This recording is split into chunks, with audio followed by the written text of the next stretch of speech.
Hi everyone, कैसे हो आप सभी लोग। उम्मीद करता हूँ आप सभी लोग सही होंगे। सो आज की वीडियो बीएसएफ न्यू रिक्रूटमेंट 2025 के ऊपर बेस्ड रहने वाली है। सो बीएसएफ के जितने भी चाहने वाले हैं, बीएसएफ की नौकरी के जितने भी लवर्स हैं, उनके लिए ये वीडियो बहुत इंपॉर्टेंट रहने वाली है, क्योंकि आज की इस वीडियो में जितनी भी डिटेल्स हैं न्यू रिक्रूटमेंट, न्यू वैकेंसी से रिलेटेड, न्यू भर्ती से रिलेटेड, वो सभी आपके साथ इस वीडियो में मैं शेयर करने वाला हूँ। सो बस आपको करना क्या है, वीडियो को एंड तक जरूर देखना है। सो चलिए बिना किसी देरी के वीडियो को स्टार्ट करते हैं। और सबसे पहले अगर हम बात करें बीएसएफ न्यू रिक्रूटमेंट 2025 की जो नोटिफिकेशन है वो किन पोस्ट के ऊपर आउट की गई है।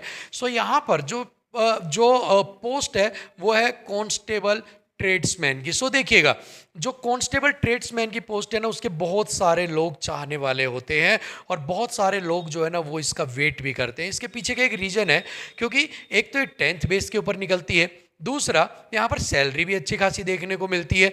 इसके अलावा जो आपका सिलेक्शन प्रोसेस होता है उसमें कोई भी नेगेटिव मार्किंग भी आपको देखने को नहीं मिलती है। अभी सीआईएसएफ के अंदर आपने देखा होगा कि आपकी ट्रेड्समैन की पोस्ट निकली थी, उसके बाद आपकी जो पोस्ट निकलेगी वो निकल कर आएगी सीआरपीएफ के अंदर। उसके बाद बीएसएफ की जो पोस्ट है वो भी आपकी आने वाली है। यानी कि हर एक जो सीएपीएफ के अंदर फोर्स आती है ना, उन सब के अंदर ट्रेड्समैन की जो भर्ती है वो आने वाली है। सो अगर आप भी काफ़ी टाइम से जॉब का वेट कर रहे थे तो आप अपनी कमर कस लीजिएगा, क्योंकि आपके लिए वो शानदार मौका आने वाला है।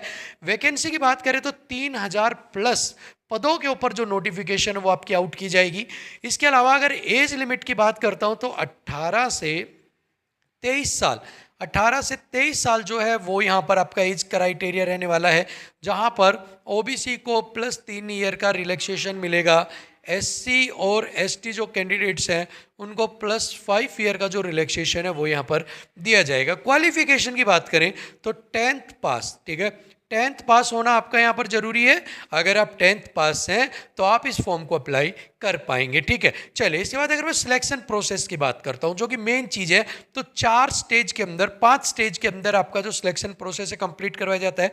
फर्स्ट आपका फिजिकल, उसके बाद CBT computer based exam, third trade test, fourth DV and fifth आपका जो होता है वो मेडिकल। 5 स्टेज के अंदर आपका जो सिलेक्शन है वो यहाँ पर करवाया जाता है। अगर मैं सबसे पहले फिजिकल की बात करूँ, फिजिकल डिटेल्स की बात करूँ, तो अगर आप मेल हैं तो 167.5 सेंटीमीटर हाइट चाहिए। अगर आप फीमेल हैं तो 157 सेंटीमीटर आपकी हाइट चाहिए। इसके अलावा अगर मैं चेस्ट की बात करूँ तो 78 नॉर्मल चेस्ट चाहिए और 5 सेंटीमीटर फुलाने के बाद 83 सेंटीमीटर आपकी जो चेस्ट है वो यहाँ पर होनी चाहिए। चेस्ट की मेजरमेंट जो है, सीना की जो मेजरमेंट है वो सिर्फ पुरुषों की जाएगी, महिलाओं की चेस्ट मेजरमेंट नहीं की जाएगी। रनिंग जो है वो मेल और फीमेल दोनों को करनी पड़ेगी।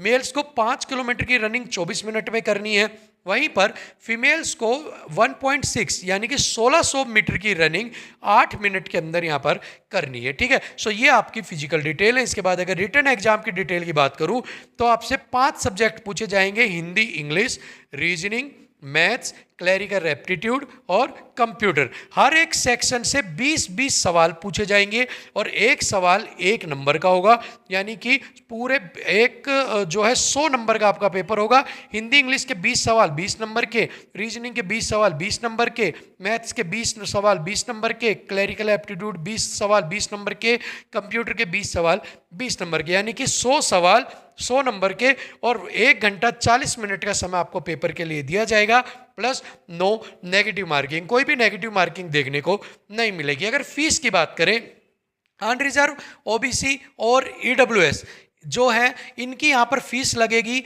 एससी एसटी और अदर्स जो है इनकी यहाँ पर कोई भी फीस नहीं लगेगी। तो सबसे पहले तो यहाँ पर मैं बता देता हूँ कि एससी एसटी और जो अदर्स हैं उनकी यहाँ पर 0 जो फीस है वो लगने वाली है। अनरिजर्व, ओबीसी और ईडब्ल्यूएस की 100 रुपये जो फीस है वो आपके यहाँ से ली जाएगी, ठीक है। सो अभी हम फीस जो है वो ध्यान से निकल गई थी कितनी है।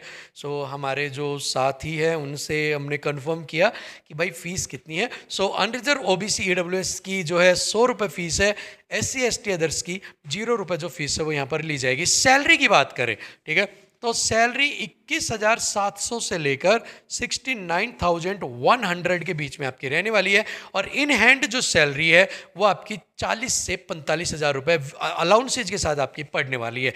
अगर अप्लाई डेट और लास्ट डेट की बात करते हैं, सो अभी जितनी भी इंफॉर्मेशन मैंने आपको दी है ये इसलिए दी है क्योंकि आप एडवांस में इन चीज़ों के लिए प्रिपेयर रहे, भर्ती के लिए प्रिपेयर रहे।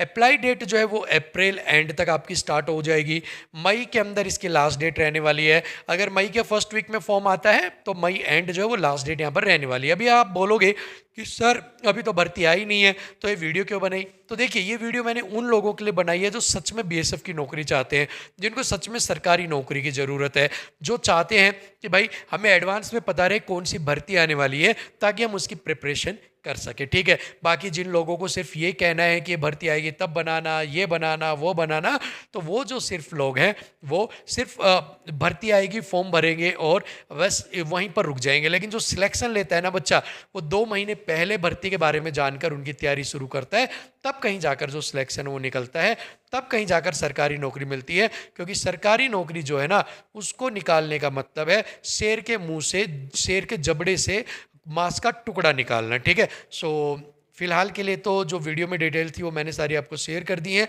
जितनी भी डिटेल्स थी वो सभी मैंने बता दी। फिर भी कोई डाउट है कमेंट बॉक्स में पूछना मत भूलिएगा, और मिलेंगे आपसे अगली वीडियो में। तब तक के लिए थैंक यू सो मच, नमस्कार।